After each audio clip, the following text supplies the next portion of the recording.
Hello, and welcome back to another episode. Now, while this episode is in the Beginner's Guide series, it is also a standalone episode. If you've just clicked onto this video so you can find out how to find villages and how to move villagers, then you can carry on watching and you don't need to have seen any of the other previous episodes. In this episode, we're going to be going off to find a village. And to do this, we are going to be using our good friend chunkbase.com, and we're going to be kidnapping a couple of villagers and bringing them back home. Now, the reason we're doing this is because once you have a couple of villagers, you can make a villager breeder. And villager breeder is a way to get an infinite amount of villagers. And villagers are the most broken mechanic in this game. There is so much you can get with them. So much you can do with them. There are so many things they can do for you. It's definitely the next thing we're going to do. So the first thing we're going to do is pop over to a creative world just so I can demonstrate a few different ways you can move villagers. There are a few ways to do it. I have my favorite way, and I will let you try out and decide on the way you want to do it as well. Okay, so we have found a village here. So what we're going to do is we're going to grab one of these guys. We're going to take him away from everything he's ever known. We're going to make him breed endlessly for us. It's a great time for all involved. The first method we're going to use is the trusty railway line. And this is a really good method because it's so easy to do and so efficient to do. With this, it allows us to go up and down hills. The only thing we can't do is go over water or massive gaps, but that's easy enough to go around. The only problem with this method is that it can be really expensive in the really expensive on your resources. As you can see, if we have a rail line coming from our base, which is going to be over there somewhere, all the way to the village here, that's a lot of iron. These tracks use quite a bit of iron, so hopefully the village is nearby enough that you don't actually have to use a lot of rails. If it is a really close by village, it might be the way to go, but otherwise don't spend too long mining because there are other options, there are cheaper options, and there are better options. So this is not the option I would choose, but this is an option that is available if you would like to use it. So these powered rails, you can use 3 powered rails to get a minecart to top speed, and you can use 1 every 25 blocks to maintain top speed. Now, this obviously isn't 25 blocks because I'm in creative and have unlimited, but if you have limited resources, you might want to count out every 25 rails to put down 1 powered. This obviously changes when you go up and down hills. So up hills will slow down the minecart quite a bit, but downhill, obviously much in the real world, you kind of gain momentum as well. So if you're ever going up hills like these, it might be better just to use powered rails the whole way up and just have that link going. If you have many powered rails linked together, you can use 1 torch to power the whole lot. Like so. There is a limit to this, so only use really kind of what you need to. So the next thing we're going to do is we're actually going to try and trap a villager in our minecart. So what we're actually going to do is we're going to use this house. Oh, hello. That's a big drop. It's unfortunate to have right outside your door. So what we're actually going to do is we're actually going to trap the village in here like so. One of the things about rails is that mobs cannot cross them, which is really weird, but it's really handy. So you can actually trap things in by just doing that.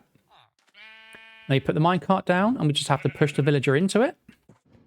They do have to glide at some sort of speed, as you can see, otherwise the villager just pushes the minecart away. Once we have the villager in the minecart, we can just link up our rails and push him. As long as we push him the right way. And there we go. So now here we'll just go off to our base. If you want to follow him, you can always pop down another minecart, sit into yourself and just disappear off. But that's one way to transfer villagers. And as I say, this one's really easy. It's really efficient because it's just so simple. But it's really expensive on resources. So if the village is far off, you don't want to do it. That's a lot of iron. But let's go into the next option. So option 2 is very similar to option 1 in that we have a rail line coming in. It's all based on rail lines again. But this one uses coal rather than redstone.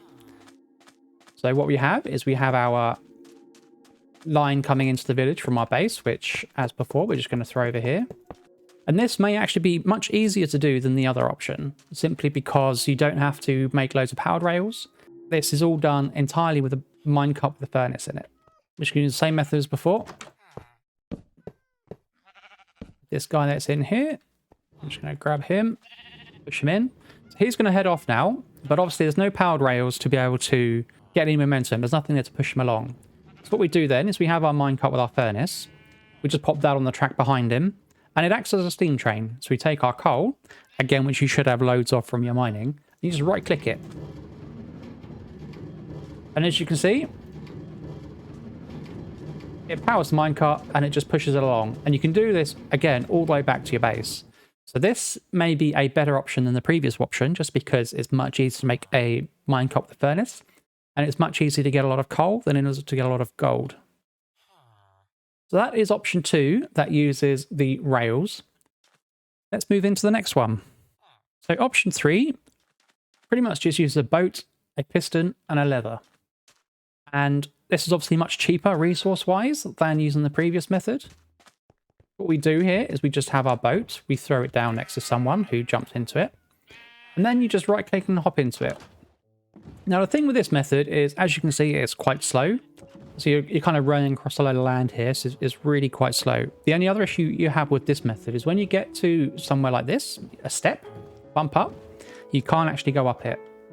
Now these boats also get stuck on path blocks as well. So when you're in a village normally and you have lots of greenery around, there's a lot of grass around, there'll be path blocks which are 1 pixel lower. So what we do here is we have to knock out the block below him. We have to put down a piston, put down a lever. As you can see, that pushes the boat up, and then you can get back in it and you can carry on rowing. And again, we get to the next step and it's the same thing again. The only issue with this is it's quite a pain to do because it's such a slow process having to do this every time. However, it does work. It is much slower than using the minecart, but it is much cheaper than using the minecart because all you need is a piston, a lever, and a boat. And that's that option. Let's move into the last one. Now, this final method is actually my favorite method and the way I tend to do it. As you can see, all I've got is a pickaxe, and I'm going to put it into survival mode because it's actually easier to do it in survival mode. All we need for this method to work is 2 beds, which you can find in a village, and a bell, which you can find in a village. So I'm just going to pick these up. And then I'm going to go around to the other rooms, and I'm going to destroy the beds in here.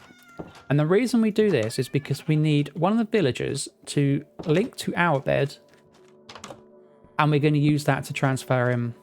We're going to use that to transport him across. So all I'm going to do is I'm going to put this bed down, and I put this bell down. Now this bell, when you ring this, it kind of causes a panic state. And what that does is it means all the villagers tend to run home, and they tend to hide in home away from the zombies and stuff. And they do this by the bed they're linked to. So they actually run to bed rather than run to their specific house. And we're going to use this mechanic to transport them all the way back. So now I'm going to ring this, and someone could link to this bed. Okay, so this guy is linked to our bed. I'm going to put another bed down up here. I'm going to ring it again, and I'm going to break this. Now, this doesn't normally work this way because only one person can link to a bed. However, all 3 of these are coming with us. I'm going to ring that again, make sure he's still there, and put another bed over here. Ring that and break the bed. Okay, so this guy is still running off to our next bed. Put another one down. The bell down. Ring it. Break the bed. He should run off to that bed over there. And this is all we're doing. This is all we're doing. We're leapfrogging our beds. We're using the bells to panic the villagers, and we're forcing them to run to the next bed along. And you can do this the whole way.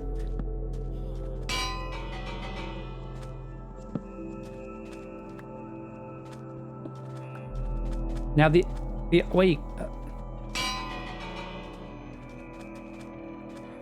other benefit with this is, if you have to travel long distances, you can sleep.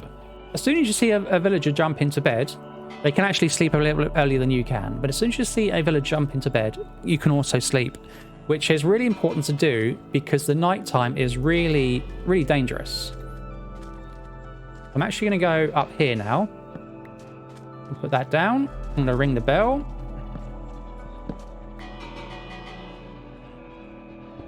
break it with a pickaxe, break that bed. And as you can see, we're also going uphill. Where do... Ah, there's my bell. Put the bell down, ring the bell, break the bed, break the bell. And as you can see, it's just so easy.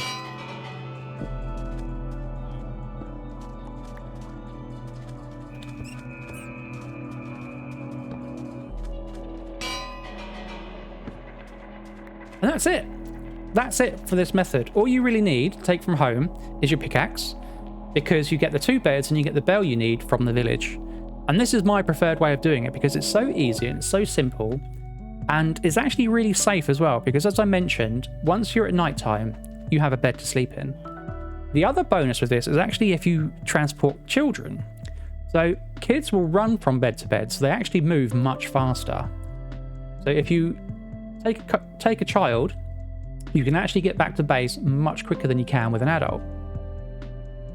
So that's it. We're going to hop back into the main game, and we're going to use this method to transport us, a villager, from the nearest one we can find right the way back home.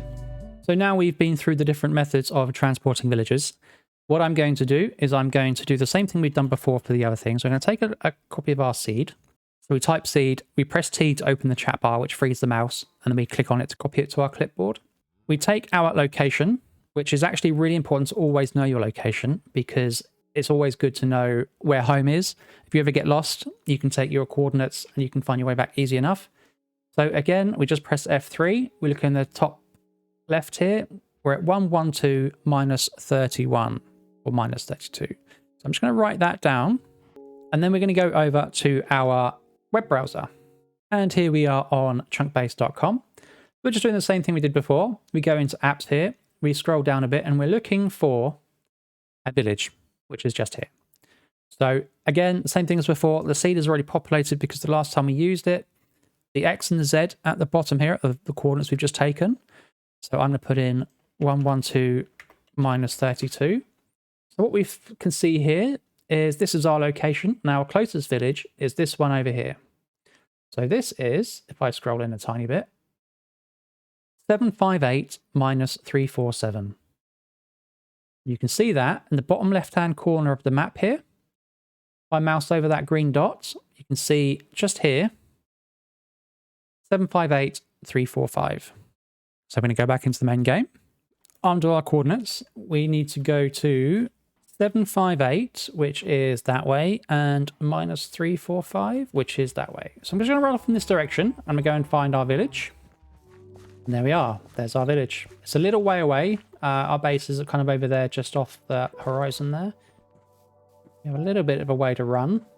However, right, let's just make myself some room. Right, so in the village, the first thing I'm going to do is I'm going to find my 2 beds. There's number 1. There's number 2. I'm going to take my bell.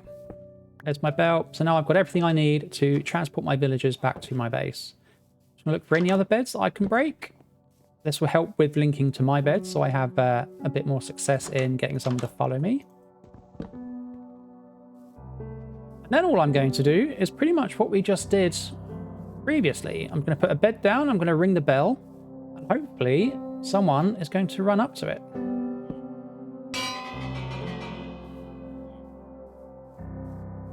Okay, so we've got a couple of bites here. Got a couple of people. 3 people. Okay, so put the next bed up here. Come back down here. Ring the bell a few times. Break the bed, and they should run off. Or one of them should at least. Oh, we've got 3 people coming. This is amazing. If I can get 3 people all the way back, that is going to be so good. Right. So, next bed. Bell. Ring the bell. Break this bed, which links to the next bed. And repeat. Oh, 3 villagers. If I can get all of these back, that would be so good. So, next bed. In fact, I only need to get 2 back. So if I can get 2 of these back, that's going to be amazing. Yeah, we've still got 3 with us. We've got 4 with us. This is mental. So put another bed down. Bell down. Ring it. break this bed. Hopefully, we'll go to the next bed. And we basically just do this all the way home. And if I can get 4 villagers home, that would be insane. So I'm just going to do this all the way home, and we'll see how we go. Now, the other upside as well is you can see the sun is going down there. Now, we can use that to our advantage because the villagers will always run to their bed automatically anyway. Oh no, you guys come back. Come back. You come back. That's fine. Now, because we have 2 beds, we can also always sleep in one ourselves as well, which keeps our villagers much safer because at night time you get a lot of mob spawns. And we want to reduce the risk to our villagers from things like skeletons and especially zombies. So let's do this again. There's our mob spawner. So as lovely as it might be, it's actually a really good place to tell us where to go. It's a good kind of beacon because it's so visible from such a long range. Okay, so we are back home. Now what I'm going to do is I'm going to put this in here. I'm just going to dig out this little bit of cover for him. Just somewhere to keep him... Oh, has he gone? Still there. Good, good. Just somewhere to keep him until we get our breeder up and running. So obviously when you do this as well, you want to put in a torch. You don't want anything spawning in there. So once again, I'm just going to ring that bell, break that bed. He should run off to that other one. Oh, he's going to run off to my bed.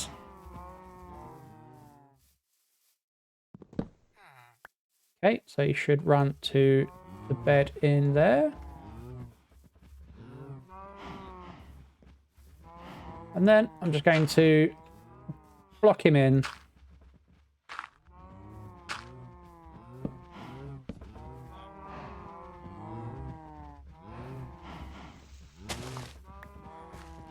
And keep him safe. It's a shame we didn't get to keep the other villagers that were coming with us. I think if we'd managed to get 4 of them over here, that would have been amazing. We only want 2 per villager breeder, so that's not too bad. But it just means I just need to run off and do that again to bring another one back. So as you can see, it's actually really easy to move villagers. It can take a little while to do. I've just shown you my preferred method there because it's literally just 2 beds and a bell, which you get from the village itself. So you actually don't need to get any resources before you go. However, if you would like to use one of the other methods with the minecarts, either with the rail or with the furnace minecart and the steam train, then you have those options. You know how they work, you know how to do them. More options is always better, right? So there we go. That's the end of this episode. If you thought that's helpful, let me know in the comments. Let me know how you tend to move your villagers and whether or not it's as easy as that is, or whether you might change your method. Maybe you give this method a go. It's so easy to do. Otherwise, if you have liked this episode, do the thing below. If you want to see more, do the other thing below. Otherwise, I'll see you in the next episode. All right, see you later, guys. Bye-bye.